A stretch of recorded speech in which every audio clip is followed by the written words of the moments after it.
Hey y'all, welcome back to another episode of Whipping Like Butter. Okay, so today we're going to make a strawberry pound cake, y'all. We did strawberry crunch cake, y'all loved it, but today we're making it just a fresh strawberry pound cake. We're gonna put some fresh strawberry right into our cake, and then we're gonna top that thing with a strawberry glaze. So without further ado, let's go ahead and get into it. So I'll show y'all how it's done. Let's go. Oh, okay, so you all know how we typically get started. We're going to add our baking powder and our salt into our flour mixture. And we're going to go in here with this fork and we're going to give it a nice blend. And then we're going to get ready to process our strawberries. So the stems have already been removed from these strawberries and they've been washed, rinsed, and we're putting them right into the food processor and we're going to blend them until smooth. I had some of the strawberry come up on the side, so we're just going to press that down and we're going to run it through again with the blending process so we have it all nice and smooth. Okay, so we're going to take 1/4 a cup of the strawberry puree and we're going to set that to the side because we're going to need that for the glaze. And we're going to take the remaining puree and we're going to go ahead and cook this on the stove for about 15 to 20 minutes on medium to low heat. You may need to go back and forth between medium and low. If it goes too fast, of course, you want to go ahead and turn it down because you don't want it to burn. And you're going to go ahead and cook that until it's thick, about like here. And then we're going to go ahead and remove it from the stove immediately. We're not going to leave it in the pan. We don't want it to cook any further. And we're going to place it in this bowl and we're going to let it come to room temperature. So you definitely want this to be at room temperature before adding it to your cake. So we're going to go ahead and start our cake process here by adding our butter into our mixer. And I switched things up a little bit. I learned this little technique from someone else. I'm always reading and trying to refine. So I started with whipping the butter up by itself first. And then we're going to come in with the sugar and we're going to add the sugar slowly. Now, I'll test it again next time to see, how I really like it, but it wasn't bad. I guess adding the sugar slowly gives it time to really fully incorporate into the butter. Now, of course, I didn't add it with the mixer on this fast. I had it on, kind of low and just slowly added the sugar until it was all the way added. And then you're going to keep blending it on a pretty low speed until it's nice and light, fluffy, and whipped. So about like here. Then we're going to go ahead and add our eggs one at a time. We're adding 5 eggs at room temperature. And you want to add them one at a time, mix them well after each addition before adding the next egg. And as soon as it's mixed, you want to go ahead and add the next egg. And when the last egg, as soon as it's mixed, you want to stop because you do not want to overwork your batter. Okay, and so after we've added all of our eggs, we're going to go in with the spatula and we're going to scrape down the sides of our bowl before we move on to the next step. Okay, so once we've done that, we're going to go ahead and add our extract. We are adding strawberry extract to this batter. Even though we have fresh strawberry, just a little extract to bring out a little more of that strawberry flavor in our cake. So we're going to start adding our flour mixture in here and we're going to alternate with the sour cream and with the strawberry puree because we want to begin with flour and we want to end with flour. So I'm showing you here how I let it mix until it's almost blended and then you go ahead and add the sour cream in there and then you can, immediately come back with the flour and you want to keep alternating and I added the puree towards the end and like I said, you want to end with the flour.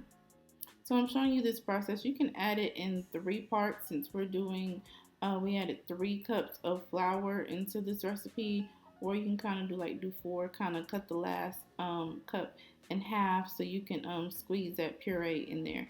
However, just make sure you begin and end with flour and that you slowly incorporate your ingredients. So here we are with our puree right here.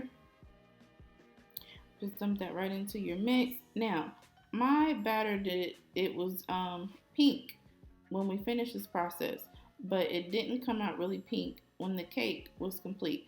That's why if you notice in the description box below where you can grab the recipe, red food coloring is optional. It just gives the cake that little pinkish tint. You don't want to add too much. But during the process, this cake did not remain as pink as it is here. So food coloring is definitely an option. So of course we're going to spray the hell out of our pan because we don't do any sticking over here. Okay, Baker's Joy is always my favorite. I don't do the flour and the butter and anything. Just spray that thing and it comes out perfect every time. All right, then we're just gonna lay that batter into this pan. And so I did the first layer and then I smoothed it out so we don't have any uneven batter.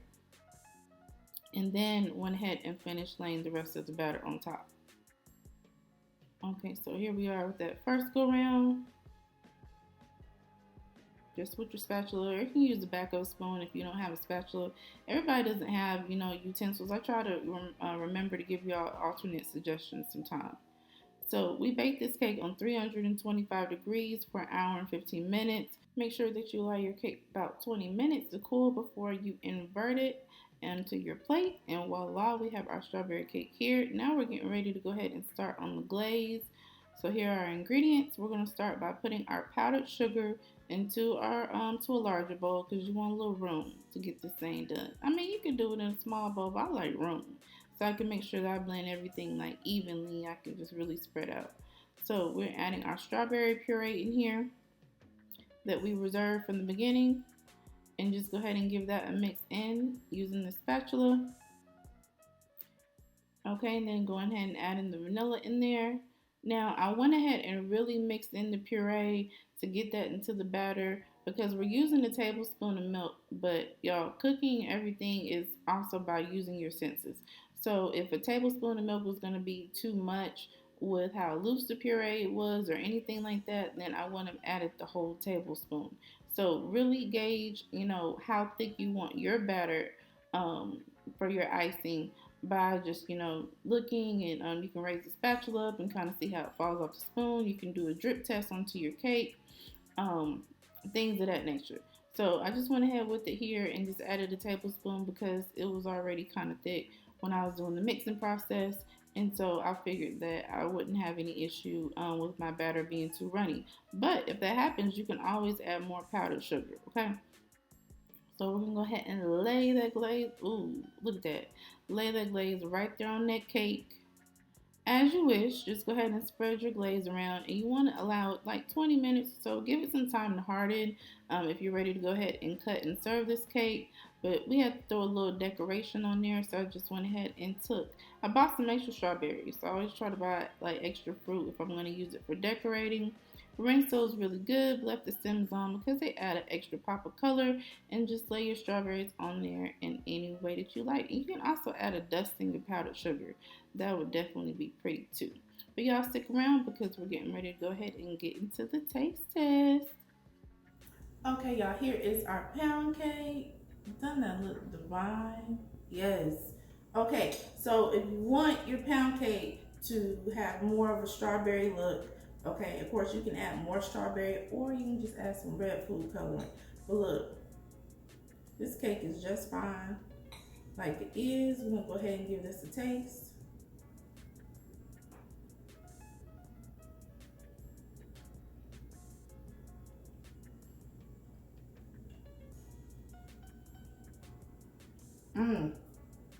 Absolutely delicious, super moist. I can taste that strawberry all through here.